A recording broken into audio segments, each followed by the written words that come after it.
मूर्तिमान चारों वेद उपस्थित थे। कोटि सूर्य के प्रकाश वाले 7 समुद्रों और सरिताओं से युक्त धर्म के घर एवं शांत रूप ब्रह्मा जी नारद को देखा।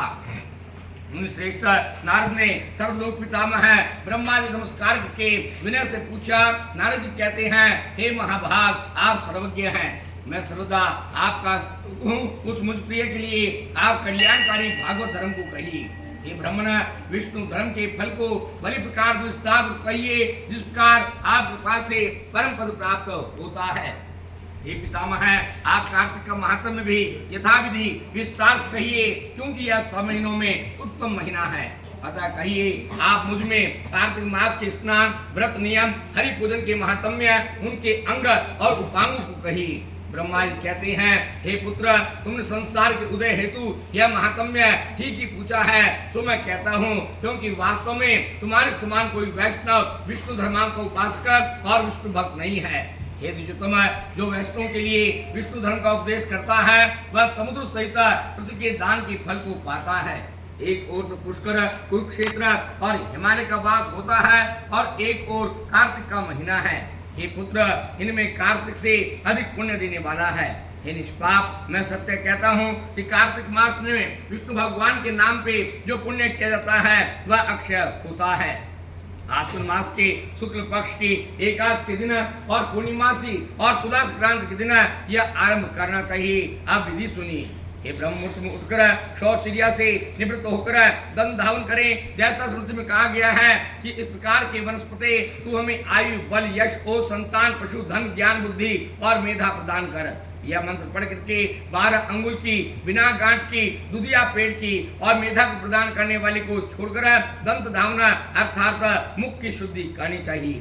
तत्पश्चात पानी के 12 कुल्लों से मुख की शुद्धि करें। फिर तिल, चावल, फूल, ढाब लेकर तालाब, देवकुंड और नदी के संगम पर जावें। इन जलाशय के अमृत कर्म से 10 गुना फल प्राप्त होता है जो इनमें स्नान करता है। हे जनार्दन, मैं कार्तिक मास में प्रातः काल स्नान करूंगा। हे देवेश, आपकी प्रसन्नता के लिए रमा लक्ष्मी सहित आप दामोदर का ध्यान कर मैं इस जल में प्रस्तुत हूँ। हे दामोदर, आप कृपा से मेरे पाप नष्ट हो। भागीरथी गंगा, भगवान विष्णु, शिव और सूर्य का ध्यान करके जल में प्रवेश करें। हे सुने, व्रत का अनुष्ठान करने वाले मनुष्य नाभि तक जल में खड़ा होकर विधि पूर्वक स्नान करें, तब जल से निकलकर शुद्ध वस्त्र पहने। इसके पश्चात देवर्षियों, मानवों, पितरों का तर्पण करें। कार्तिक मास में पितृपण करने के समय जप में जिस प्रकार से तिलक होते हैं, उतने वर्ष पितर स्वर्ग में वास पाते हैं। स्नान के बाद बकरी भेड़ के पांव से उठी या लगी धूल छू जाने से आयु और लक्ष्मी का नाश होता है। कुत्ता, कौवा, ऊंट, गधा, उल्लू, सुअर, ग्राम का पक्षी, दीपक, सूप, सैया और झाड़ू को छूने से जो मनुष्य करता है वह अशुद्ध रहता है। स्नान के बाद छींकने, थूकने, जमाई लेने, दांत से झूठ निकालने, झूठ बोलने और पतितों की बात करने पर दाहिने कान के अंदर स्थित ब्रह्मा जी को याद करना चाहिए। हे विपेंद्र, अग्नि, जल, देव, चंद्रमा और सूर्य, पवन ये सब दक्षिण कान में रहते हैं। प्रातः काल करने योग्य कहे गए कर्म को समाप्त करके अर्घ देवे। मन को लगाकर प्रीति से गंध, पुष्पों से युक्त अर्घ देवे और कार्तिक में विधि पूर्वक स्नान किए हुए मुझ वृत्ति द्वारा प्रदत्त यह अर्घ है। हे राधा सहित आप इसको ग्रहण कीजिए। इस प्रकार से जो मनुष्य प्रातः काल क्रिया प्रथम दिवस से आरंभ करता है वह अंततोगत्वा भगवान के स्थान परम धाम को जाता है। बोलिए श्री विष्णु भगवान की जय।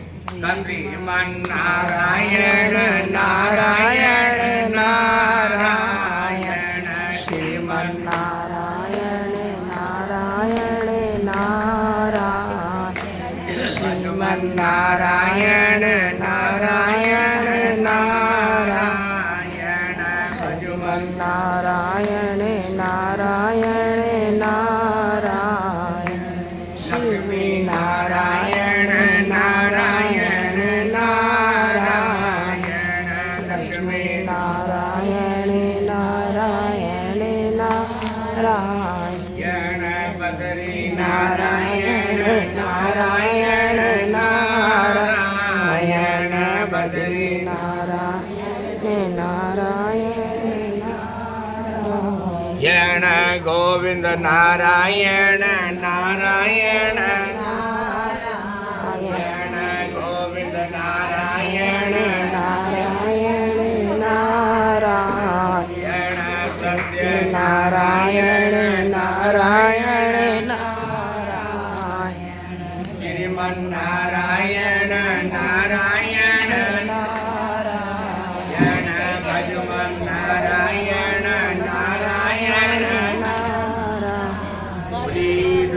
भगवान की जय।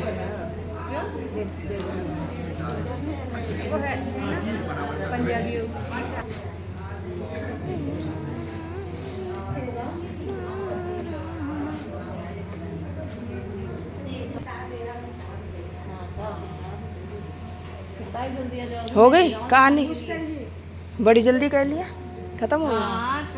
मन से पुष करना वे चाचा जन्म सफल हो जाए, साचा मन से पुष करना जाका जन्म सफल हो जाए परमाधिक रचो है सामग्री न जाओ रे बुलाए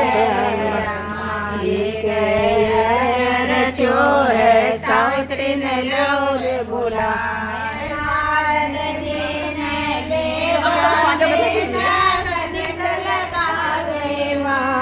सामान से पुष कर सोना से गाए